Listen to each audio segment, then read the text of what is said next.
So what is going on, everybody? Today I've got a crazy story for you. I've never seen anything like it. I've been filming for about 15 years. It was like I don't know. We're just going to get right into it.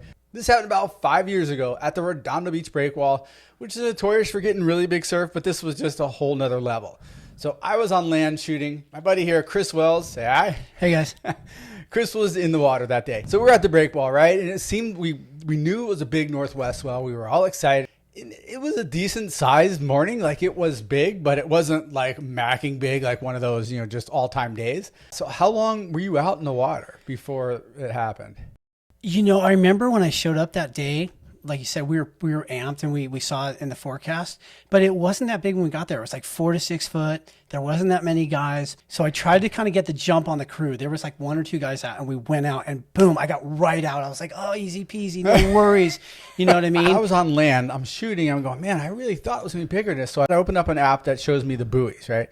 And the buoys will tell you how big that swell is coming in. And it usually takes about, I'm going to say about a half hour, 45 minutes for the buoy reading to show up. Now, normally on a big day, the buoys can jump 5-6 feet, but it takes 5 or 6 hours. The crazy part about this day was that I looked down and in a half hour period, it jumped 5 feet. And I thought, no, it's the wrong reading. There's no way.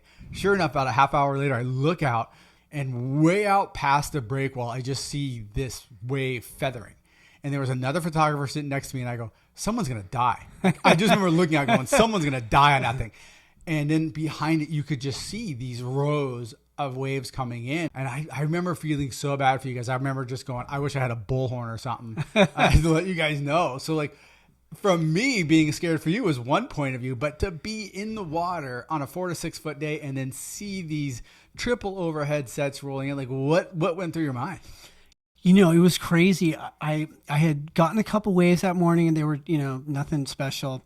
I kicked out and I looked way out there and I remember I saw, like you said, it was kind of feathering. I was like, is that a wave? I was like, holy shit. I started paddling. I looked to my right and I saw Steve Howe. He was like, maybe like 5-10 yards in front of me. And the wave was jacking and it was kind of one of those 2-part waves where it's like not top to bottom. It was sort of like this. And then there was a top and it was kind of feathering it. And I saw how he was up there and he duck dove it. I go, oh my God, that dude duck dove it. I was like, that guy's got balls. I was like, I could duck dive this. I went and right as I started to duck dive, the wave jacked and I was like, oh my God. And I punched through and I was on a 7.2. So it was pretty big board. I went under, and next thing you know, I just felt myself going backwards. I was like, that's no. Never good. Oh my God. I was like, no. And I was like, how did Hal make it? And I can't make it. I went over and I'm like, I'm going to hold on to my board. So I bear hugged my board and I must have done like 4 or 5 somersaults underwater. I'm like, I'm not going to let go. I'm not going to let go. I was like, blah, blah, blah, blah. I'm like, and finally I came up and I looked and I was like, oh, I'm at the shoreline. And it washed me all the way in. And I was like, oh my God, I got to paddle all the way back out. It was probably the longest I've been held down at that spot. But just the way it just caught me in the perfect spot and just, it wouldn't let me up. So as these sets are approaching, what is everybody else doing around you? I mean, because it's obviously not, how many people out in the water? Approximately. There wasn't that many guys out, maybe like 8 guys. Everybody was like, oh my God, it's getting bigger and bigger. So we started moving out. Next thing you know, there's a buoy out there. And we were out by the buoy and I look back, I go, whoa, we're way out here. We're past the rocks, So I remember guys started freaking. One guy looked at me and goes, dude, I'm out of my comfort zone. What do I do? And I'm like, I think we're all out of our comfort zone, bro. I'm like, you got to go in. I'm like, we can't keep going out. Like, eventually, if you want to go in, you got to go in. Take some on the head and just paddle your ass off and just take a beating. He's like, dude, I'm freaking. And I'm like, paddle, dude, paddle. So he started paddling that way. I started paddling this way. I was like, oh, he's toast. So I'm like, he's history. Then I saw every man for himself. Oh, every man for himself. I saw Randy Maestro and Marcelo Malenko. They were way the fuck out there. And all of a sudden I saw the lifeguard boat and he's waving them over. So they start paddling towards lifeguard boat. I go, no, I'm not doing that. I'm getting a wave in. All of a sudden I see one out past the lifeguard boat and the lifeguard guy turns around and goes, whoa, he goes, later.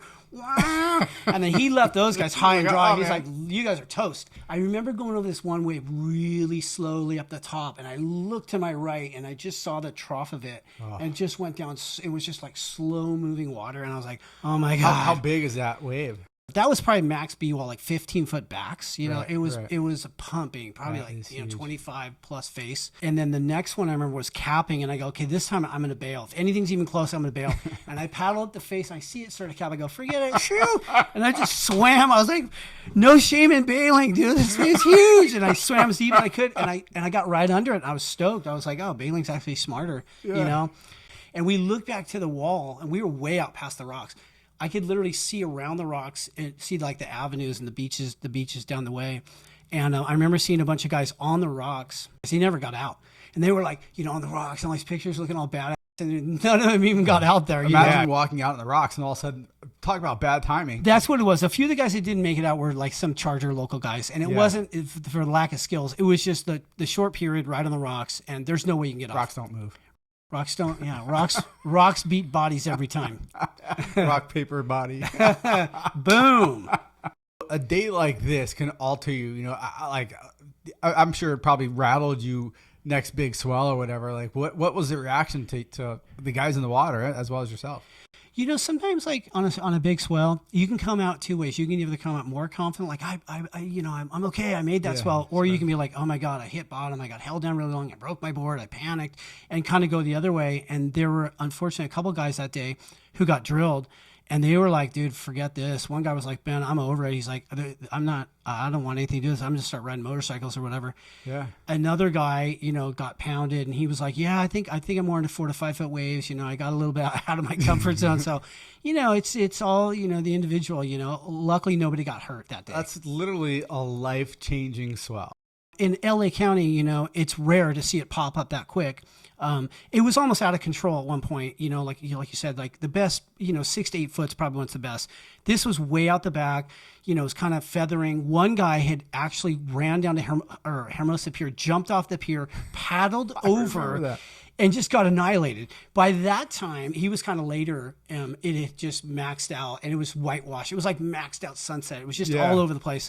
So for us, it was like, okay, it's over. Did you ride one in? How did you get in? I remember like everybody's like, we're out. I was like, okay, yeah, let's get out of here. So everybody, like, I've never seen a day where I remember it cleared. Everybody was clearing out. Like, dudes were just like, forget the ego. I'm going in. I'm done. I'm done. There were still some insane waves every once in a while, but you had to time it. And those rogue ones were kind of messing it up. So I ended up just getting like a kind of just a wave just to kind of get in. It wasn't like a great ending ride. Usually you're like, oh, I'm going to wait for the good one. But it was just so out of control. I was like, okay, I'm just going to take one in. It's one thing to stand on the sand, getting ready to paddle out, and you look out and you see it's big, huge, whatever you want to call it. It's another thing altogether to be out in the water in a comfort zone and then just boom, now all of a sudden, you know, like you're saying, 15-foot backs coming through. You're not mentally prepped for it. All of a sudden, you're in that scatter mode, and that's where you can get in trouble. A lot of guys were definitely taking the beatings of their lives for LA County. Like I said, I still have yet to see a swell just pop in like that fast, rise up that fast. The lifeguards actually closed down the area. They came in from the water. They came in from the land. That's right. Yeah, they stopped people from paddling out. They blocked the break wall. They put up signs. They put up the barricades. They were like, nobody's going out. Once they saw like the waves were going over the rocks, they're like, you're done. No one's getting through that. So it's a timing thing. You know, if you were there early enough to catch it, it was coming up, and it had that one window. Right. It was a short window, and then it just kind of went over the top. Obviously, we still talk about that. You said you got a call just the other day that was talking about it, and it's just one of those things that very rarely happen. We may not ever see it again, at least here in LA County. But I appreciate you coming by to the studio today, man.